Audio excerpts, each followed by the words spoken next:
Hello friends, Radhe Radhe सभी को। कैसे हैं आप सब? आई होप सब अच्छे होंगे, सभी स्वस्थ होंगे। और आपने सामने से देखा होगा एक बंदर बराबर मुझे घूर रहा है, या फिर हो सकता है पूजा के पास कुछ ऐसा सामान रखा हो जो उसे चाहिए, तभी वो बहुत देर से बैठा है, बस नीचे बराबर देखता जा रहा है। और जब से दीपावली गई है ना, तब से उसके साथ सफाई भी चली गई थी। मतलब इसके पहले क्या होता है गर्मियों में ना, कि हर 8 दिन पर थोड़ा सा जितने भी घर में सामान है ना, सबको कपड़े से पोंछना पड़ता है, नहीं तो मिट्टी की परत जम जाती है। लेकिन इस मौसम में ऐसा नहीं होता है कि धूल बहुत ज़्यादा उड़ रही हो। तो मैं सोच रही हूँ आज थोड़ा सा घर की साफ़ सफाई कर दे ठीक ठाक। मतलब झाड़ू पोछा तो रोज़ होता है, लेकिन वो होता है ना कि सब जगह थोड़ा सा कपड़े से सफाई कर दो और कोने कोने से कूड़ा निकाल लो, तो वही वाली सफाई करेंगे। और आंगन में अभी जो टाइल्स की डिज़ाइन बनी थी ना, वो धीरे धीरे करके एकदम मिट गई है। देखो एकदम चिकना हो गया है आंगन। तो आप लोग क्या सोचते हैं, फिर से कोई डिज़ाइन तैयार करें? सम्राट तो बोल रहा है मम्मी बस डिज़ाइन बनाते रहो। आंगन में जब डिज़ाइन बनी रहती है तो मुझे बहुत अच्छा लगता है। तो बस यहाँ पूरे आंगन में मैंने झाड़ू लगा लिया है। और ये फावड़ा रखा है, पीछे कल खुदाई कर रहे थे तो वही फावड़ा भी आंगन में ही रखा है। और अभी किचन की भी मुझे सफाई करनी है। सामान में सब हटा के थोड़ा सा बक्से पर रख दूँगी, ताकि नीचे ज़मीन जो है वो साफ़ करने के लिए सही हो जाए। और ये मट्ठा अभी बाकी रखा है। मम्मी कह रही कढ़ी बना लो थोड़ा सा, तो जितना मुझे ज़रूरत थी कढ़ी बनाने के लिए बस उतना मट्ठा रखा है, बाकी मैंने निकाल दिया। गौ माता को डाल देंगे तो ये मटका धुल डालेंगे। और यहाँ पर बर्तन मैंने बक्से पर रख दिया। यहाँ पूरा नीचे थोड़ा सा खाली कर लें तो झाड़ू अच्छे से लगा लेंगे।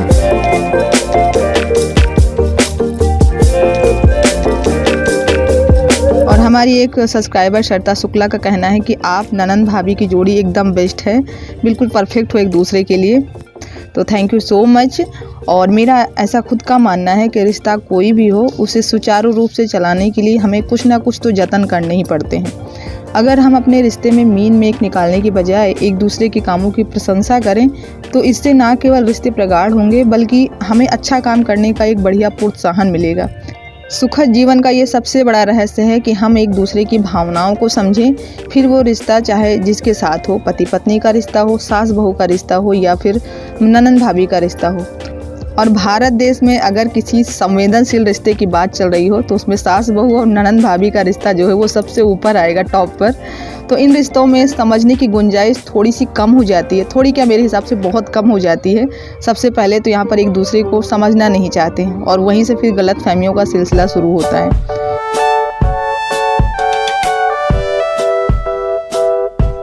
और ये विराटू का कलर है, इसका कलर ख़त्म हो चुका है, लेकिन डिब्बियाँ सब इधर उधर दौड़ रही थी, इनको मैंने नीचे फेंक दिया है। झाड़ू में निकल जाएंगे आज घर से। और बस मैंने सब जगह थोड़ा सा कपड़े से पोंछ दिया है। और जितने भी मुझे अभी बच्चों के फालतू सामान नज़र आ रहे थे ना, मतलब कॉपियों के पेज ना बीच बीच में सब जगह अटके पड़े हैं, तो जो फालतू के पेज हैं उनको मैं निकाल दूँगी। और जो थोड़ा सा काम के हैं, मुझे लग रहा है कि किसी किसी पेज में विराटू सुलेख लिखा करते हैं, तो उनको मैं चिपका दूँगी गम से। अभी गम भी ख़त्म हो गया। गम जब रहता है ना, तो दोनों उसी में लगे रहते हैं पूरा दिन। और पता है आपको, जो इनकी गम की डिब्बी खाली होती है ना, उसमें मैंने थोड़ा सा वो मिट्टी का तेल निकाल के रखा पैरों में लगाने के लिए, सर्दी से बहुत बचत होती है। तो सम्राट कल उसको उठा के ले गए थे मेरे पास, पूछ रहे थे मम्मी ये नया गम मंगाई हो क्या तुम? ये किस कलर का है? नीले कलर का। तो उसको मैंने छुपा के रख दिया, क्योंकि थोड़ा सा डर रहता है ना बच्चे घर में, तो ये ख़तरनाक चीज़ें थोड़ा दूर रखनी पड़ती हैं। तो यहाँ पर मैंने फ्रिज वाला कपड़ा भी निकाल लिया साफ़ करने के लिए। फ्रिज अभी पूरी तरह से साफ़ है, केवल जो इस पर कवर पड़े ना, इन्हीं को निकालूंगी, इनको धुलेंगे केवल। और दीदी कह रही हैं कि जब तक विराटू घर में नहीं आते हैं तब तक अच्छा नहीं लगता है, क्योंकि वो पूरा दिन दीदी को परेशान करता है ना, तो उनको याद आया करती है। अच्छा ये बात तो है कि अगर बच्चे स्कूल ना जाएं, हमेशा घर में रहें, माँ के साथ रहें ना, तो कभी वो बड़े होने पर भी माँ से खुद को अलग ना कर पाएँ, क्योंकि उनकी आदत पड़ जाएगी। और एक बच्चे और माँ के बीच पहला शारीरिक और भावनात्मक अलगाव तभी होता है जब बच्चा पहले दिन स्कूल जाता है। मुझे लगता है कि उस दिन ना तो माँ को सुकून आता है जब तक बच्चा स्कूल से वापस घर नहीं आ पाता है, और ना ही बच्चे का मन लगता है स्कूल में, क्योंकि पूरा दिन वो दोनों एक दूसरे के बारे में ही सोचेंगे। और आज के ज़माने में हर माता पिता सोचते हैं कि हम अपने बच्चे को हर तरह की सुविधा दें, जो उनकी आवश्यकता है उनको हम पूरा करें। तो बच्चों की आवश्यकताओं को पूरा करें, उनकी जिद को नहीं। उनके लिए सुविधा दें, लेकिन अत्यधिक सुविधा न दें, क्योंकि ये फिर बच्चों के भविष्य के लिए ख़तरनाक होता है।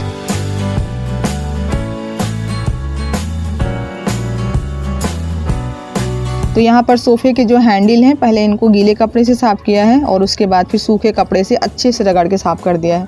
और कवर वगैरह अभी साफ़ हैं, केवल इनको झाड़ के मैं डाल दूँगी, साफ़ करने की ज़रूरत नहीं है, अभी सब साफ़ सुथरे हैं। लेकिन यह है कि थोड़ी बहुत धूल तो बैठती रहती है, तो तो मैं एक एक करके सारे सोफ़े सेट कर दूँगी। और उधर का जो बिस्तर है वो सब दीदी ने सुबह में ही सेट कर दिया था, लेकिन ये है कि अब साफ़ कर रहे हैं ना तो उसको भी थोड़ा सा झाड़ दूँगी।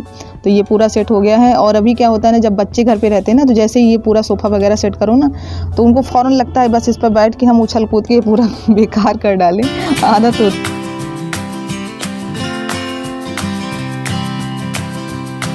तो जब तक ये चूल्हे में स्टील वाला जूना नहीं लगाते ना तब तक इसमें चमक नहीं आती है। इससे रगड़ दो ना तो जैसे थाली नहीं चमकती वैसे ही ये चमकने लगती है, चेहरा दिखने लगता है। तो मैंने यहाँ पर ये सर्फ लगा के थोड़ा सा इसको अच्छे से रगड़ दिया, ये पूरा क्लीन हो गया है। लेकिन ये है ना कि धुलने के बाद जब तक इसको पोंछते नहीं हैं तब तक इसमें पानी के धब्बे बैठ जाते हैं, तो इसको मैंने सूखे कपड़े से पोंछ दिया है, अभी तुरंत नहीं।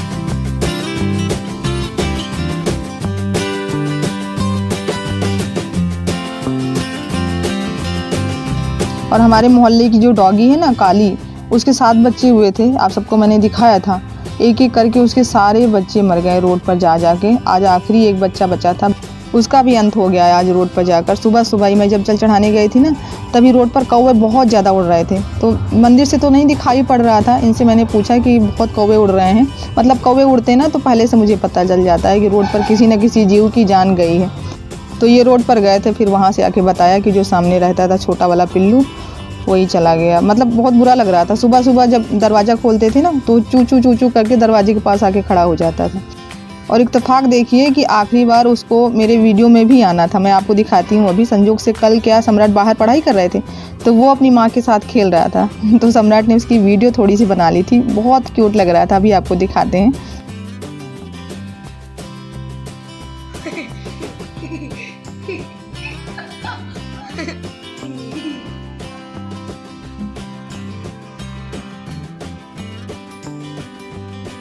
तो इसके जाने से न इसकी माँ बहुत परेशान थी, सुबह से चिल्ला रही है, पूरे मोहल्ले में घूम रही है। तो अभी मैंने पोछा लगा दिया सब जगह और पंखा ऑन कर दिया, जल्दी से सूख जाए पूरा पोछा। ये कौन सा बेस है? एक जूता एक चप्पल और ये पुराना वाला सूज कहाँ से मिल गया आपको?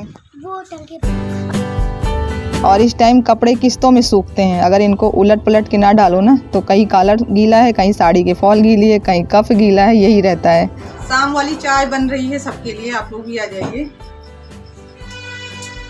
पहले शाम को चाय नहीं बनती थी, लेकिन अभी 1 साल से सबकी आदत पड़ गई है शाम में चाय पीने की। खासकर मम्मी की बहुत ज़्यादा आदत ख़राब हो गई है। कभी कभी ऐसा होता है ना कि जैसे बाहर से चाय पी के आते हैं ना तो मना कर देते कि रहने दो, हम पी चुके हैं। तो मम्मी कहती नहीं बनाओ, मुझे पीना है। पहले मम्मी चाय नहीं पीती थी, ना तो सुबह में ना शाम में, चाय पीती ही नहीं थी। लेकिन फिर धीरे धीरे मैंने ही कहा कि खाली पेट रहने से अच्छा है थोड़ा बहुत चाय पी लिया करो।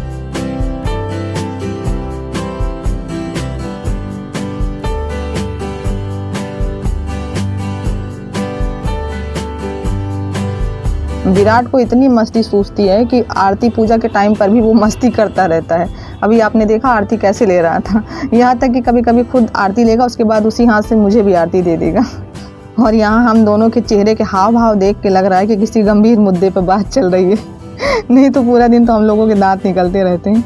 तो यहाँ पर अभी कढ़ी बनने जा रही है। इसमें मैंने जीरा, हींग, हल्दी पाउडर, मिर्च पाउडर और नमक डाल के घोल लिया है। इसको देसी तरीके से फेंट रहे हैं आज, ऐसे ही फेंट के हम लोगों के यहाँ कढ़ी बनती है।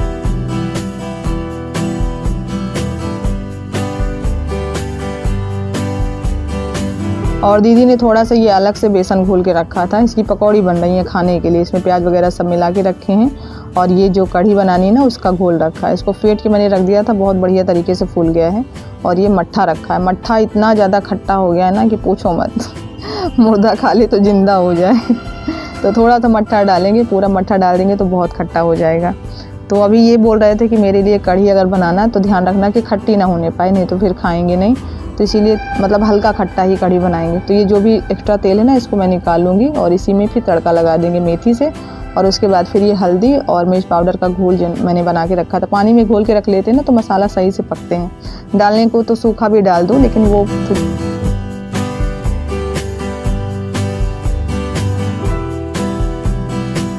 तो बस यहाँ पर हमारी कढ़ी बन के तैयार हो गई है। इसमें लगाना है तड़का।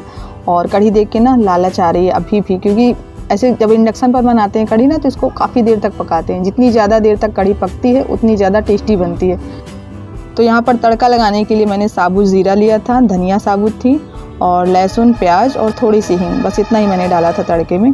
और ये देखिए आपको दिखाते हैं, इनकी ये पकौड़ी रखी थी, सूखी पकौड़ी खाने के लिए। इसका शेप देखो कैसे बना है, कुछ समझ में आया? बिल्कुल बतख के जैसे लग रहा है ना, जैसे नया नया जन्मा रहता है बच्चा बतख का, बिल्कुल वैसे ही बना है।